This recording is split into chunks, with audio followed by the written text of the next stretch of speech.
Salam Bapak Ibu yang dikasihi Tuhan. Bersama-sama hari ini kita akan merenungkan bahagian firman Tuhan dari kitab Yesaya 45 ayat 20 sampai 21, dan terlebih dahulu kita memohon pimpinan Roh Kudus dalam doa. Kita berdoa. Tuhan Allah yang baik, terima kasih untuk penyertaan-Mu dalam kehidupan yang Tuhan karuniakan hari ini. Kami akan bersama-sama membaca dan merenungkan firman-Mu. Kami mohon dalam hikmat Roh Kudus-Mu, kiranya kami dilayakkan dan dimampukan mengerti dan memahaminya untuk boleh kami praktekkan dalam kehidupan sehari-hari. Terima kasih Tuhan, kami bermohon hanya di dalam Dikau. Amin. Saudara-saudara jemaat kekasih Kristus, Yesaya 45 ayat 20 sampai 21 berbunyi sebagai berikut. Berhimpunlah dan datanglah, tampillah bersama-sama, hai kamu sekalian yang terluput di antara bangsa-bangsa.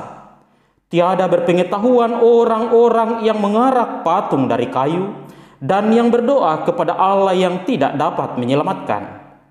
Beritahukanlah dan kemukakanlah alasanmu. Ya, biarlah mereka berunding bersama-sama. Siapakah yang mengabarkan hal ini dari zaman purbakala dan memberitahukannya dari sejak dahulu? Bukankah aku, Tuhan? Tidak ada yang lain.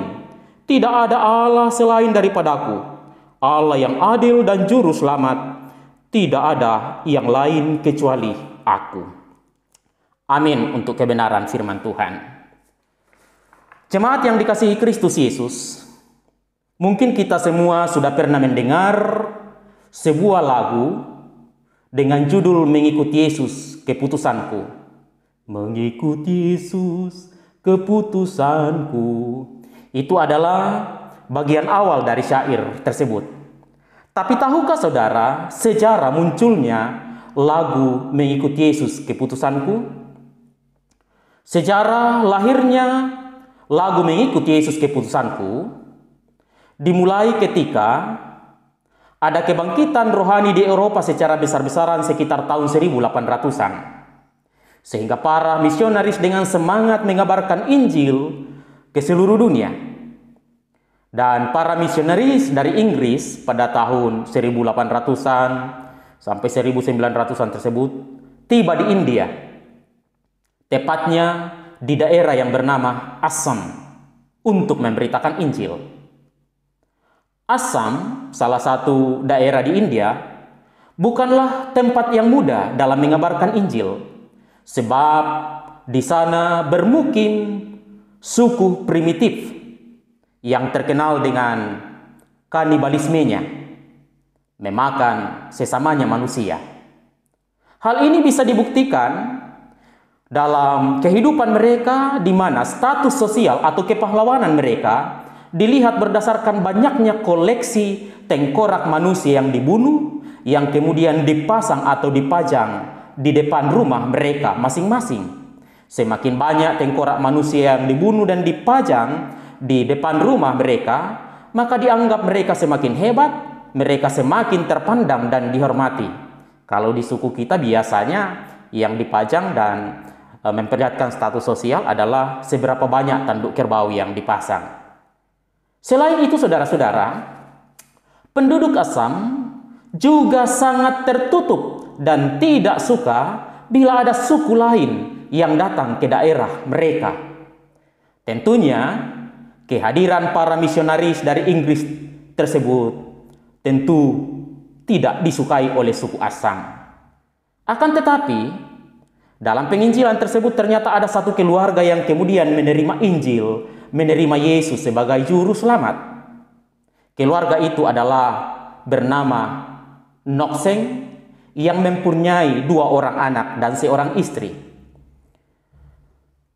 Kepala suku yang ada di daerah Assam tidak senang ketika mendengar bahwa Nokseng dan keluarganya menerima ajaran Yesus Kristus. Dan ia marah. Kepala suku di daerah Assam tersebut memerintahkan semua warga berkumpul untuk menyaksikan Nokseng, istri, dan kedua anaknya diadili. Lalu kepala suku memerintahkan algojonya di depan para seluruh warga Assam yang berkumpul untuk menaruh pedang di leher istri Noksen. Dan setelah itu kepala suku berkata, "Noksen, istrimu akan selamat kalau kau meninggalkan Yesus Kristus." Lalu apa reaksi dan jawaban Noksen? Noksen berkata, dalam bahasa Inggris dia katakan begini, "I have decided to follow Jesus, no turning back." Aku berkeputusan mengikuti Yesus dan tidak akan menoleh ke belakang. Saat itu juga istrinya dipenggal mati di hadapan Noksen dan kedua anaknya. Lalu kemudian pedang kini diarahkan kepada kedua anaknya. Kepala suku mengatakan, "Kamu bisa selamat, anakmu juga selamat kalau meninggalkan Yesus." Tetapi Noksen kemudian menjawab, "The cross before me, the world behind me." Salib di depan, dunia di belakang. Algojo kemudian memenggal kedua anaknya mati, disaksikan oleh Noksen ayahnya sendiri. Lalu kesempatan terakhir, kepala suku mengatakan, "Noksen, kamu bisa selamat. Tinggal kamu, yang penting bisa meninggalkan Yesus." Lalu apa jawab Noksen? Noksen berkata, "Tok non joins me, still I will follow, no turning back." Tetap ku ikut Yesus walau aku sendiri. Aku tidak akan menoleh ke belakang. Noksen pun akhirnya juga dipenggal mati. Setelah kematian Noksen dan keluarganya, istri dan kedua anaknya, sang kepala suku itu penasaran. Mengapa Noksen dan keluarganya begitu kokoh percaya dan beriman kepada pribadi yang bernama Yesus? Noksen mau mati untuk pribadi Yesus Kristus. Kekuatan supranatural apa yang membuat Noksen bisa kokoh beriman kepada Yesus? Rasa penasaran kepala suku ini yang membawa dia pada akhirnya mengalami perjumpaan secara pribadi dengan Yesus Kristus. Dan pada akhirnya ia pun percaya di hadapan seluruh rakyatnya. Dan dengan otomatis ketika kepala suku sudah percaya dan menyembah Yesus sebagai Tuhan, maka semua rakyatnya pun ikut menyembah Yesus Kristus. Saudara yang dikasihi Kristus Yesus, sejarah membuktikan bahwa Assam Noksen yang berasal dari suku Garo, ternyata di sana mayoritas beragama Kristen di kemudian hari. Kata-kata Noksen ini kemudian diubah menjadi sebuah lagu oleh misionaris India yang bernama Sadhu Sundar Singh. "Mengikut Yesus, keputusanku," atau "I have decided to follow Jesus, no turning back." Mengikut Yesus, keputusanku, ku tak ingkar. Saudara-saudara yang dikasihi Kristus Yesus, kisah kesaksian hidup Noksen ini menjadi kesaksian iman yang indah, bahwa apapun bentuk penderitaan yang ada, jangan pernah membuat kita berpaling dari Tuhan. Dan termasuk bacaan kita hari ini, Israel menjadi sebuah peringatan yang kemudian dalam penderitaan mereka di negeri pembuangan di Babel, mereka kemudian menyembah dewa-dewa yang mereka buat sendiri. Dan Allah pun tidak senang, Allah marah. Dan di balik kemarahan Allah tersebut, ia tetap setia untuk mengundang umat Israel bertobat, diselamatkan jikalau mereka bertobat. Sangat indah saudara-saudara, Allah yang kita sembah setia mengasihi mengundang kita untuk bertobat dalam kesalahan yang dilakukan. Melalui kisah Noksen dan bacaan kita Yesaya 45 hari ini, hendak mau menegaskan bagi kita, apapun yang terjadi, jangan pernah meninggalkan Kristus Yesus. Jalani hidupmu dalam iman yang kokoh dan kuat. Hati-hati dan waspadalah. Semoga kita tidak mudah tertipu dengan ilah-ilah zaman ini.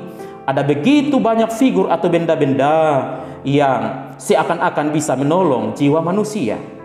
Firman Tuhan hari ini menegaskan bahwa Allah satu-satunya penolong sejati, Allah satu-satunya yang layak disembah dan dimuliakan dalam kehidupan ini. Selamat menikmati hidup ini, menjalaninya dalam terang kasih Kristus Yesus, Tuhan yang layak disembah. Amin. Mari berdoa.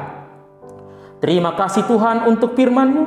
Biarlah kami hidup kokoh dalam iman kepadamu dalam berbagai-bagai perjalanan dan pencobaan hidup yang kami jalani. Diberkati jemaatmu dan dihidupi mereka di dalam kasih Kristus Yesus. Ampuni salah dosa kami Tuhan, dan terima kami mengucap syukur. Amin.